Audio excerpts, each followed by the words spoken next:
Many students tend to lose a lot of marks in exams in doing wrong calculations. Okay, and today I am not trying to teach you calculations or anything, nor am I trying to teach you percentage or an arithmetic problem. I am just asking you to be lazy. What does that mean? Sometimes laziness is the chief cause of how innovative somebody can get to be. Don't get mistaken. We have to work hard to reach somewhere. But sometimes you try to think of a better way of doing, not by toiling very hard, but by thinking innovatively. I'll show you how. Look at this sum. During a certain period, out of 67,200 candidates for a driving test, 62.5% were successful. Okay, there was a driving test and there were 67,200 candidates for that test. Out of that, 62.5% were successful. Right? The ratio of men to women candidates was 4:3. Men 4, women 3. And the percentage of passes among men was X, while that among the women was X plus 7. Determine X, the percentage of passes among the men candidates. This is the sum. So, in a nutshell, there were men candidates and there were women candidates, and they were in the ratio of 4:3. So, if there were 67,200 candidates in total, how many men would be there? 4 by 4 plus 3, that is 4 by 7 into this. Pretty simple. How many women? 3 by 7 into, got it? 3 by 3 plus 4. So this is the number of men, number of women. Amongst the men, among this number, the percentage of passes was X. So this into X by 100 is the number of passes of men. Amongst the women, it was X plus 7. So X plus 7 by 100. So this is the total number of passes of men and this total number of passes of women. They have already said what was the total number of passes of successful candidates. What was that?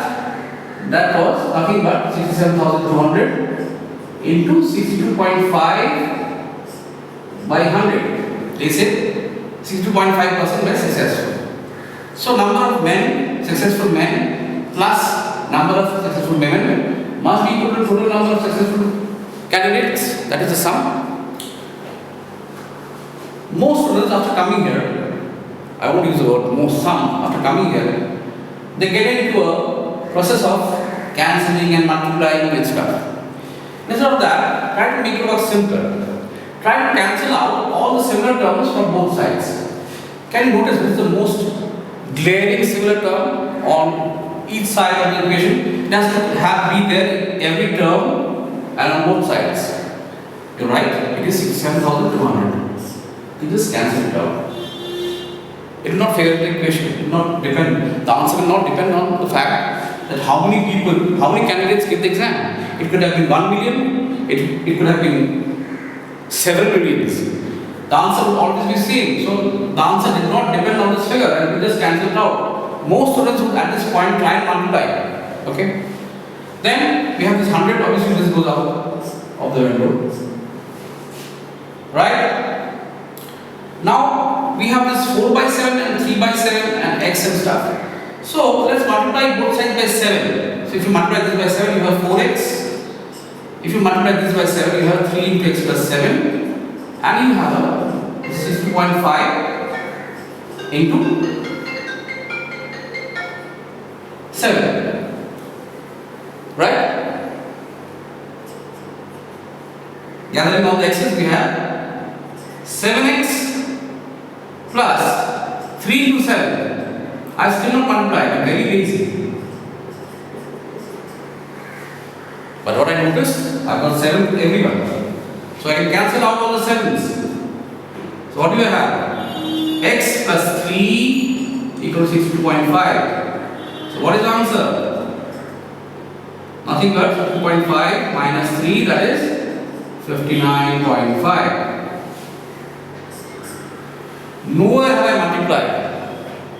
One remarkable thing is that this figure 7,200 is actually divisible by 7. So somebody will look at it and think that, and we'll just start dividing.